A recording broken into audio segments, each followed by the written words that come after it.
What's up guys, so welcome back to my channel for another video, or welcome to my channel if you're new. It's your girl Nishy here and I hope you guys are having an amazing day. I hope you're drinking your water, minding your business, and nourishing your mind, body, and spirit. Alright guys, so it has been a long road to get to where we are right now in more ways than one. Firstly, my hair was a lot more blown out than this before, but I had some mic troubles and I was kind of running back and forth trying to get everything set up, and so my hair already started to revert.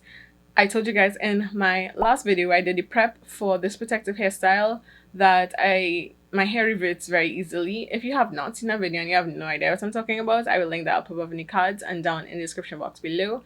But you definitely need to check out that video in order to understand how we got here. So now we're going to actually get into doing our protective style. So if you're interested in seeing that, and I mean you guys might have seen the title of the video already, so you know what we're doing. So let's get right into it. Now y'all, I would have done this protective style before. Well, I would have used this hair before. In fact, this was last year, like in the early parts of last year, 2021. A company reached out to me and they wanted me to review some of their hair. They wanted to do a little collaboration, which I agreed to.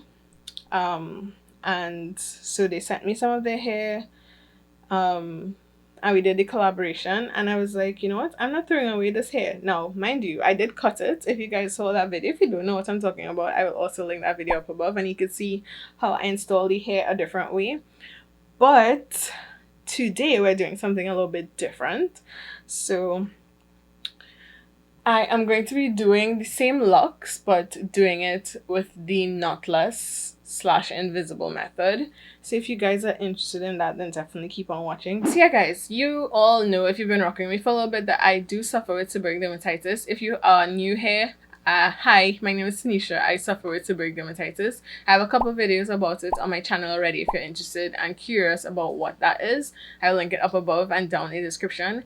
But I told myself, and I say this with a bit of guilt behind it, because I've always told myself I don't want to use medications or anything for my seborrheic dermatitis, just because I prefer to go the natural route. But I'm going on vacation, I might as well. And I'm like, I know myself, I know my scalp. The fact that I'm putting in this protective style and doing all these things, there's the potential for a flare up, especially because my diet isn't going to be the greatest.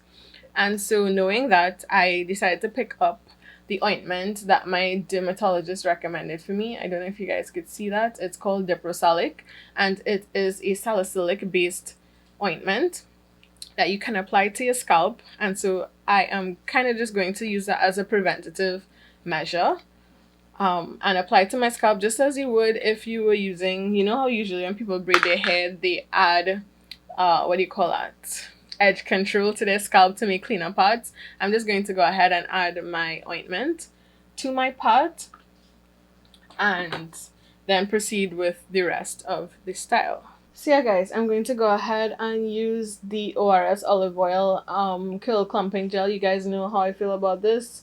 It really does give great hold to your hair, and because it's not like heavily oil based like an edge control, I can use this close enough to my scalp. I'm not going to apply it on my scalp, but close enough just to make sure that I get my braid really nice and neat. So I'm going to apply this just at the roots, a tiny bit just at my roots, and then go ahead and braid my hair. So as I said, very close to my roots, but definitely not on them. So you still kind of get that sleek look like you would with edge control without the oiliness and greasiness and the mess on my scalp. And you just want to go ahead and braid down your hair as tight and neatly as possible. Well, not tight, but as secure as possible. Hey guys, so it has been a few hours since you guys last saw me, and as you could tell, I'm almost done. I did these braids a lot smaller than I intended, but here we are. I just have this one last section here. Alright y'all, so this is probably like 3 more plaits. So I'm just going to part off a section here. I've been trying to make these parts as clean as possible. So again, I'm showing you guys a lot closer up. I'm going in with my ointment, applying that, massaging it to my scalp. Then I'm going in with a little bit of the ORS gel, applying that to my hair. Now, if you have seborrheic dermatitis, you really don't want to apply product to your scalp. Just apply as close to your roots as possible. Massage it in, make sure everything is nice and neat, and then you can go ahead and start actually plaiting your hair or braiding it, or however you describe that. Now, one thing I must say is that I did notice that a lot of people did plait all the way out. I didn't do it because I wasn't sure that it was necessary, but I've noticed a lot of people done it because it makes the takedown process easier. Of course, I will film that and upload for you guys to show if it makes a difference in not plaiting it all the way out, but that's just been my observation. So I am done finally. Pot's actually looking kind of neat, if I do say so myself. Actually looking pretty good. My scalp looks pretty good as well. I hope it stays this way. Alright, y'all. So here I have a piece of the spring twist, and you could use any type of like wrapping hair you want. I've seen people use Mali hair, something called Cuban twist. I think different types of hair give you a different look, the locks have a different look. But I've seen a lot of people say that spring twist is kind of the best one. So that is what I got. And if you're local, I purchased it from Sophia's Creations. I believe she has an Instagram page. Yes, she does have an Instagram page, so you could always go check her out. Alright guys, so if you saw my last video, you'd have seen me talk about the fact that I bought the Shine and Jam, and even as somebody with seborrheic dermatitis, you guys know I don't mess with edge controls, but I told you guys I bought this because I wanted to use it in this particular protective style, and I had a really great idea for it. Now, usually these edge controls tend to break down to like a kind of waxy, oily type of substance, and I felt like glycerin is also the third ingredient. So I felt like because it is such a conditioning gel, that putting it on the length of my hair would help protect it from just the kind of coarseness of this wrapping hair, the spring twist hair. So that was the whole thought process behind getting this. So I'm just going to take a bit of the gel and apply it to the length of my hair. Hey guys, so it has literally been maybe like 3 days since I actually started this process. Finally finished the majority. I actually finished the entire thing, but what happened is that I don't think I realized how tightly I was wrapping, and so the front section that I did first,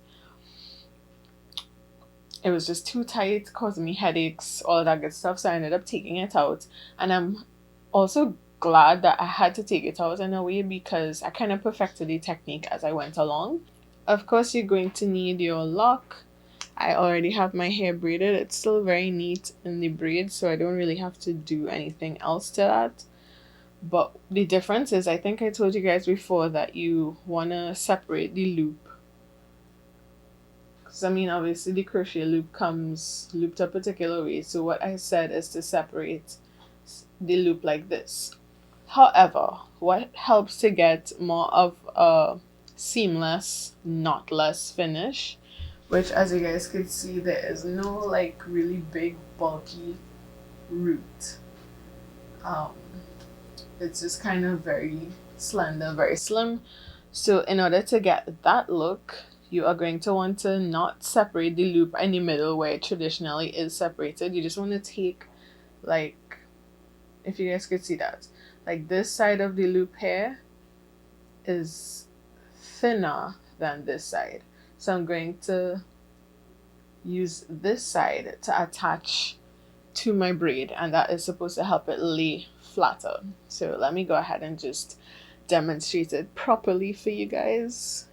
And what you want to do, like I said, that still remains. Don't put the crochet hair through your root. You want to do it maybe like 1 or 2, like how you plait your hair, maybe like 1 or 2 times down. So pretty close to your root still, but far enough to where it's not like right at your roots, you know? So now that you have that threaded through your actual hair, you're gonna want to take, like I said, the small section, a small section, like really, really small, this section here. This is all the hair I'm taking. And you're gonna want to put that into your crochet hook, close the latch, pull it through, and make sure that you pull through all of the hair. And when you pull it through that same little section of hair, the same little piece, you pull your braid through it like so, and you make sure that it's nice and flat. And as you guys could see, that looks almost seamless between where my hair is and where the crochet lock starts. And then at that point you have your spring twist hair, and what I do is I actually do push the spring twist hair through the actual base. And like I said, still doing the high and low, long and short kind of vibes. So you just want to attach that, close the latch, pull that through. So yeah, there you have long and short vibes. Connect the short side with your hair and the crochet lock, and you just want to start twisting. Now, of course, I told you guys I was twisting entirely too tight before, so in as much as I'm trying to keep it secure and flat, I'm not twisting 3 times at the root anymore. I twist maybe like 1 time, and then I go down the length of your hair, and I just try to keep it very secure, especially over where the knot is from the crochet lock, and that just helps to keep that part as thin and compact as possible so it doesn't have that huge lump. So you guys could see from where my hair is and from where the lock is, it doesn't have like that big bulge, which is exactly what you want. So you want to go over where the knot is from your crochet lock and make sure that that part is as smooth and compact as possible, and then you could just wrap going down the length of your hair.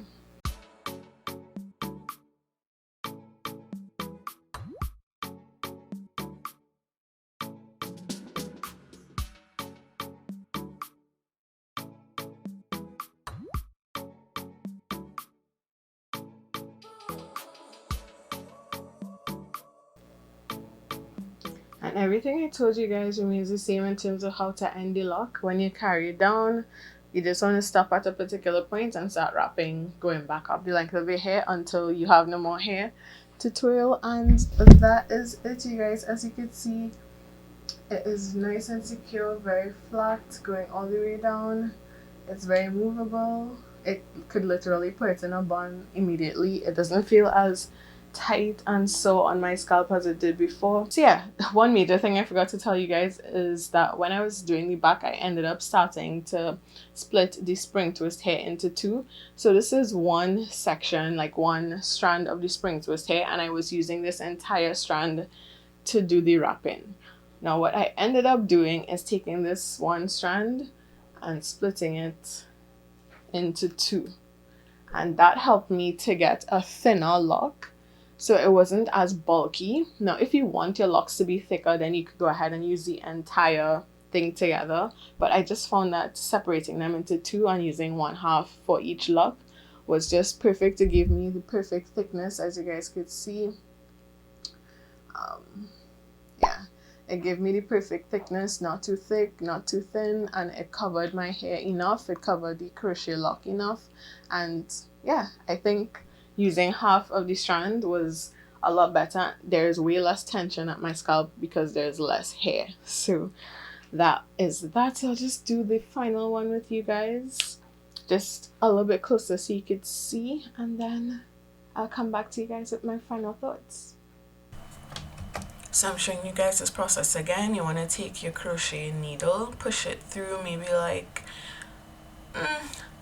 a centimeter or 2 down the length of your braid. You want to take a very small piece of the crochet loop itself, not down the middle, but just the smallest amount of hair from the crochet loop.